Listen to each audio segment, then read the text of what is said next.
medyo matagal-tagal na din siya. Hindi pa rin siya heavy.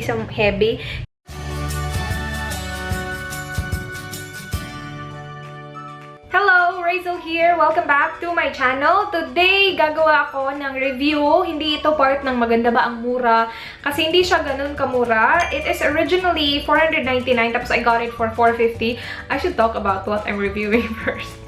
Anyway, nasa title naman siya. Pero, yung i-review ko is yung Maybelline Dream Velvet Foundation. Ito yung soft matte hydrating foundation and soft matte. Kung merong matte sa foundation, parang yung mata ko nag-heart-heart kasi you guys know I have oily skin. I got mine in the shade Natural Beige. Yung nakita ko is parang 4 or 5 lang ata yung available na shade sa Watsons na pinuntahan ko ha. Yes, I got this sa Watsons and ito yung darkest shade na nakita ko doon. Oh, it's good that they put the manufacturing date in here. Ilipat ko yung manufacturing date niya dito para alam ko. Meron siyang 30 ml and it's good for 12 months. It is right here. So, 12 months siya. As soon as na-open mo na siya, good for 12 months siya. Squeezable tube siya.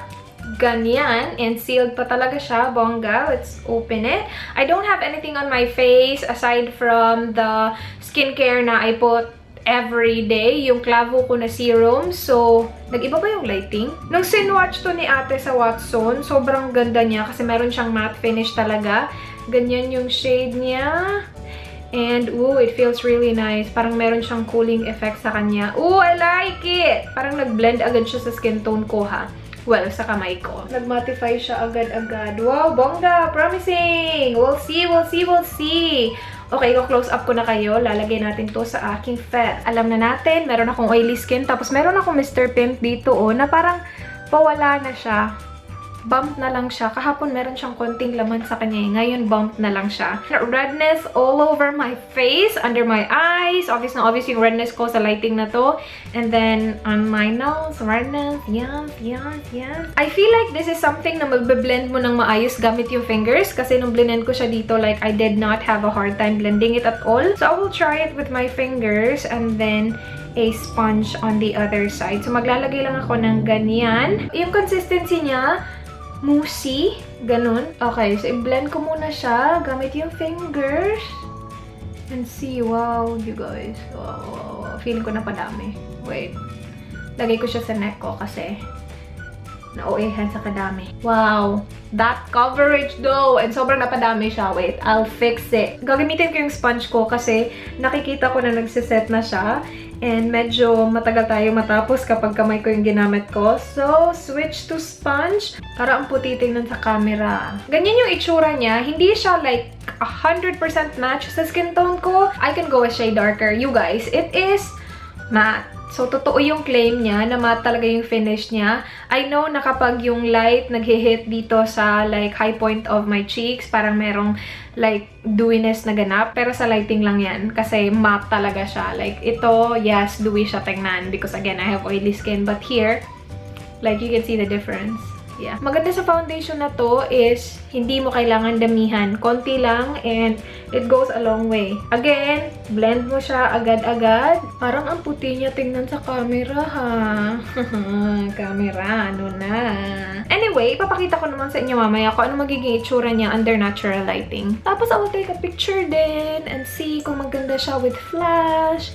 Laters, alligators, yan lahat. Wait, mag-concealer lang ako kasi OA sa red. Tingnan yung under eyes ko. Concealer lang ako sa gilid. Okay, so I have my concealer on. And you guys, I actually really like the coverage. Ano na siya? Medium coverage na siya. 1 layer pa lang yun ha. I don't wanna add 1 more layer kasi medyo yung consistency niya thick. Tapos, feeling ko kapag nag-add pa ako ng 1 more layer, magiging cakey na siya tingnan. Nag-blend naman ng maayos yung concealer ko on top of the foundation. I just applied concealer under my eyes. Hindi ako nag-apply dito, hindi din ako nag-apply dito. And medyo light siya tingnan. I'm sorry if I keep looking at the monitor. Parang tinitingnan ko lang na maayos kung ano na yung ganap niya. Yeah, medium coverage siya you guys. Wala na nakikitang redness, like na-even out niya yung skin tone ko. Hindi siya malagkit sa face at all. Hindi dumidikit yung buhok. Ay, konti.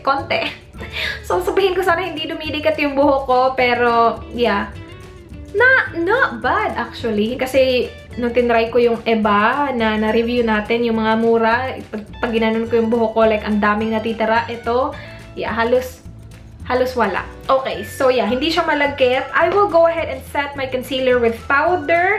Kasi yung concealer ko, as you guys can see, under my eyes, medyo, ano siya, mas dewy siya tingnan compared sa foundation. Like, masasabi nyo talaga, yung foundation merong matte finish because like right here, oh, yung concealer ko medyo dewy. Pero kapag dumating na dito, wala na. Matte na siya. So, matte talaga siya. Isa-set ko lang yung under eyes ko with powder, and then I will lightly, like very, very lightly lang, set my face with the same powder. Ito ha, like very lightly lang because I don't actually feel the need to set it. You know what? I will set just one side of my face and then see kung anong magiging itsura niya. Kasi again, I don't feel the need to set it. It has really nice, like, matte, like super slight lang na dewiness, like dito lang sa high points of my cheeks. Tingnan natin mamaya kung okay siya without the powder. With the powder, tingnan natin. So, yeah, that's what it looks like with the powder, as in sobrang konting powder lang, and that's what it looks like without the powder. So, yeah.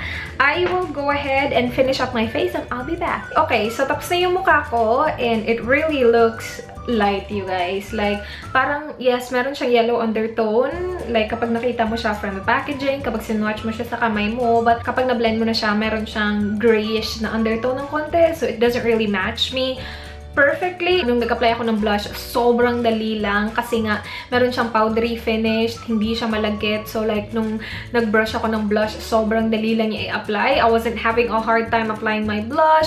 Sobrang okay niya. Once na-set na siya, like super completely nag-set na siya, hindi na siya malagkit sa mukha. Like see, hindi na dumidikit yung buhok ko sa mukha ko. And itong side na to, again, walang powder. Ito merong powder. It looks exactly the same para sa akin. It is now 10:25 ng umaga. I'll get back to you guys later for an update, and natural lighting na tayo later. Hello! Ito yung update ko under natural lighting. It's 2:56 right now. Ilang oras na ba? Medyo matagal-tagal na din siya sa mukha ko. Mayroong lamok na lumilipad. I took a flash photo and it actually looks good. Like, para sa akin, it looks good. Sa mukha ko naman, it's not completely matching my skin tone yet. Like, yeah. Makikita mo talaga na meron talaga akong foundation because of the shade. Pero it doesn't look like cakey. Okay lang siya. Hindi siya super foundation-y tingnan. I did oil up, especially on my nose area. Here, hindi ako nag-highlight at all. And, pero yung dito, oh, super matte pa rin yung dito, you guys. Forehead, matte. Dito matte, as in yung nose area lang talaga yung nag-oil up. So, I will go ahead and blot. It still feels the same. Hindi pa rin siya heavy sa mukha ko at all. Meron talagang lamok na lumilipad, nakakaloka. And also, di ba nilagyan ko to with ito, yung may powder. Ito walang powder. And as you guys can see, walang kaibahan. Like, para sa akin, it looks the same. Blot, ito lang nose area ko. Kasi obvious na nag-oil up na siya. Ganyan yung blotting paper. Again, it's not bad at all. Parang wala lang din nangyari. After ko siya blinat, yun na. Balik sa dati. Parang wala lang nangyari. My blush is still here. Nawala na yung oiliness. And it looks good para sa akin. It still looks fine. Hindi mainit. Mainit today ha. Like nakikita nyo ba, si Mr. Sun, mainit today. But my face doesn't feel heavy. Hindi pa dumidikit yung buhok ko sa mukha ko. I like it. I'm liking it so far. I will get back to you guys later. I am back! It is now 7:27 ng gabi. Medyo early ako nag-close na tong review today because I'm filming another one. It's another review. It's a whole new series. I'm so excited. Anyway, sa foundation, it is a long-lasting foundation. You guys, natulog ako kanina. Like, natulog ako and yung tulog ko is dito. Pag ganyan. Ano bang tawag doon? Basta, yung ganyan. Ano tawag doon? Pero, yeah, nakaganan ako. And in fairness naman sa foundation, nandito pa rin siya. Tapos, hindi siya nag-transfer sa bedding ni Mark. Yung bedding ni Mark sobrang puti. Doon ako nakatulog, nakakaloka. Siguro mga 30 minutes. And yeah, hindi siya nag-transfer doon at all. And it still looks alright. And also, hindi ako nag-oil up ng bongga. Hindi ako nag-retouch at all. Kanina lang, nag-blot lang ako, you guys. And then, dito, di ba walang powder? Dito yung may powder. Para sa akin, wala pa din kaibahan hanggang ngayon. Pareho pa din sila tignan para sa akin. Therefore, I conclude na itong foundation na to, kahit walang powder, okay na okay sa oily skin. You guys, I have oily skin. Nandito pa rin siya sa mukha ko. I'm actually really impressed. Yung isang downside na nakita ko sa kanya is the shade. Especially sa camera, it looks off. Like, it's not my shade. Wait, lapit ako. Nag-cake up siya dito sa kung saan naglaland yung eyeglasses ko.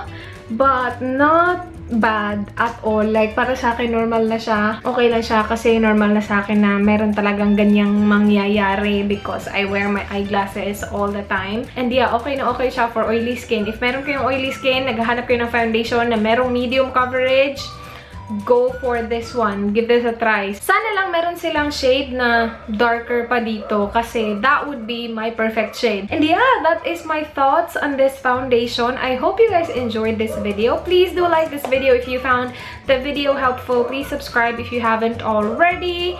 And there's this thing on YouTube right now na hindi nakikita yung video ko sa subscription nyo. And kahit na part kayo ng notification squad ko, for some reason, hindi kayo nagiging part ng notification squad. Like, hindi kayo nakaka-receive ng email once I upload a video. Pero you guys, I upload daily. So, if hindi nyo man makita yung video ko sa subscription nyo, check nyo lang yung channel ko. Maawa naman kayo. Maawa naman kayo. Yeah, because I upload daily. I'm here every single night, 7:30 Philippines time. Pero yeah, yun na yun. Thank you so much guys for watching. I hope to see you guys tomorrow. Do not forget, be good. Bye!